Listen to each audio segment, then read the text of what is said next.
Hello and welcome to Wisdom Trek. This is Guthrie Chamberlain and I am your guide to wisdom and creating a living legacy. Thank you for joining us for our 7-day-a-week, 7 Minutes of Wisdom podcast. This is day 83 of our trek. Yesterday we determined that all the magic happens between your comfort zone and the danger zone. This is called the learning zone. In order to gain wisdom, one of the most important habits that we need to learn is to know when not to talk, or as I like to refer to it as, the cure for that dreaded disease called diarrhea of the mouth.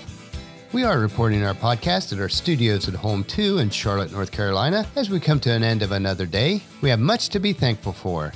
We had a good day of work, a positive eye exam today, and a small group of friends over for dinner as we celebrate a major victory and blessing in the life of a close friend who has come through a major trial for the past 19 months. Although the trail ahead for our friend still has many twists and turns, steep climbs and precarious slopes in the next few weeks and months, our celebration together this evening has us praising God for His leading during these many months. Many of the outcomes of our trek of life are determined by the choices that we make each day. While we cannot always control the path that lies in front of us, as we take one step at a time, we can make the choices that will help to navigate through these trails successfully. As we take each step, we can learn the lessons which each new trail brings to us. One of the most difficult areas of our life to control consistently is the use of our tongue. We need to learn when to keep our mouth closed. Have you ever been in a group of people that you respect and find yourself saying something that is completely out of place? Well, I know I have. Have you ever spoken to a loved one or associate that cuts them to the core, and as soon as it comes out of your mouth, you think to yourself, how foolish it was to say such hurtful words. Our words can lift someone to the heights of heaven or plunge them to the very depths of hell. On our trails for today and tomorrow, we will first explore just how difficult but important it is to control our tongue. And then we will weave 10 practical suggestions on when it is best just to shut up. As mentioned from the very beginning or day 0 of the Wisdom Trek podcast, as a Christ follower, much of the wisdom that I have gained throughout my life comes through God's Word, the Bible. It has much to say about how important it is to choose our words wisely and to limit our words to that which is helpful to others. Christ's half-brother James wrote several paragraphs about how difficult it really is to control our tongues. It is in his letter to the Jews that were scattered across the Roman Empire, and in chapter 3, verses 1 through 12, he writes, "Dear brothers and sisters, not many of you should become teachers in the church, for we who are teachers will be judged more strictly. Indeed, we all make many mistakes, for if we could control our tongues, we would be perfect and could control ourselves in every other way. We can make a large horse go wherever we want by means of a small bit in its mouth. And a small rudder makes a huge ship turn wherever the pilot chooses to go, even though the winds are very strong. In the same way, the tongue is a small thing, but yet it makes grand speeches. But a tiny spark can set a great forest on fire. And among all the parts of the body, the tongue is a flame of fire. It is a whole world of wickedness corrupting the entire body. It can set your whole life on fire, for it is set on the fire by hell itself. People can tame all kinds of animals, birds, reptiles, and fish, but no one can tame the tongue. It is restless and evil, full of deadly poisons. Sometimes it praises the Lord our Father, and sometimes it curses those who have been made in the image of God. And so blessings and cursings come pouring out of the same mouth. Surely, my brothers and sisters, this is not right. Does a spring of water bubble out both fresh water and bitter water? Does a fig tree produce olives, or a grapevine produce figs? No, you can't draw fresh water from a salty spring. Wow, if we just read this snippet of James' letters, it would seem like it would be impossible to control our tongues. It is clear evidence that we all suffer from those dreaded diseases called diarrhea of the mouth and foot and mouth disease. Fortunately, what is impossible with humans can be possible with God.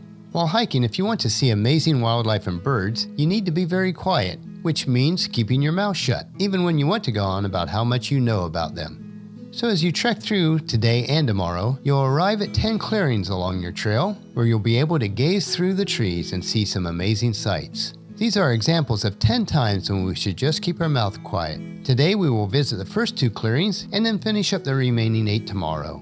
Knowing when to open your mouth and when to keep it shut is very valuable wisdom. We all sometimes don't speak when we should, and we do speak when we shouldn't. But wise people will speak less because they know the value of keeping quiet. So now we arrive at clearing number 1. Keep quiet when you want to correct somebody, particularly when this someone is a new acquaintance or a superior of yours. If you correct them, you might embarrass them, and you're not actually going to gain anything. They might not believe you, and you could wind up in a dumb argument about it. Taking out your phone and find sources to prove you're right until you shut them down, sure, you've demonstrated your superior knowledge, but a lot of people actually hate that. In many cases, if someone misspeaks, there's no need to correct them because what they said is really not of any importance. If it is really important, meet with them in private and discuss the incorrect information and give them an opportunity to correct it. Or it might be said, never miss a chance to keep your mouth shut.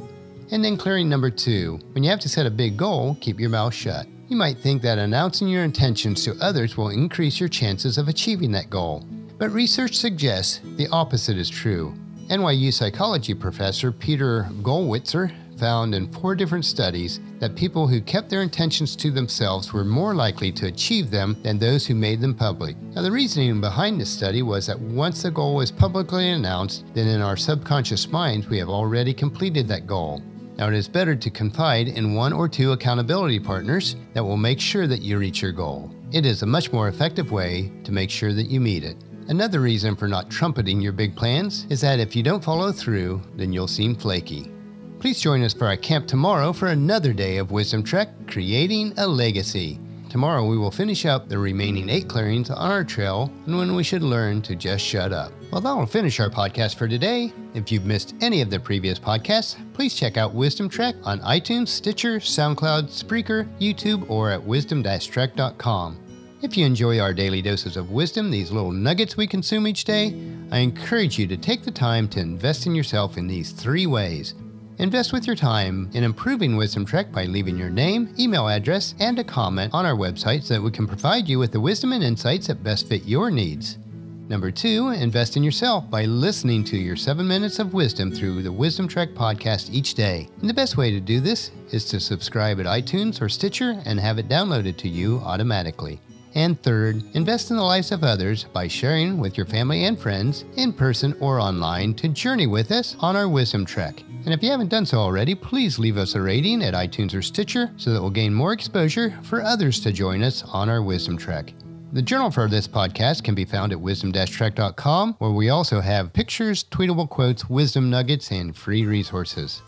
Thank you for allowing me to be your guide, mentor, but most importantly, your friend, as I serve you through the Wisdom Trek podcast and journal each day.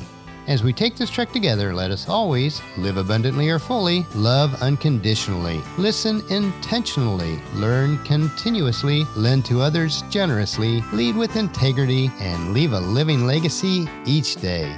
This is Guthrie Chamberlain reminding you to keep moving forward, enjoy your journey, and to create a great day every day. See you tomorrow.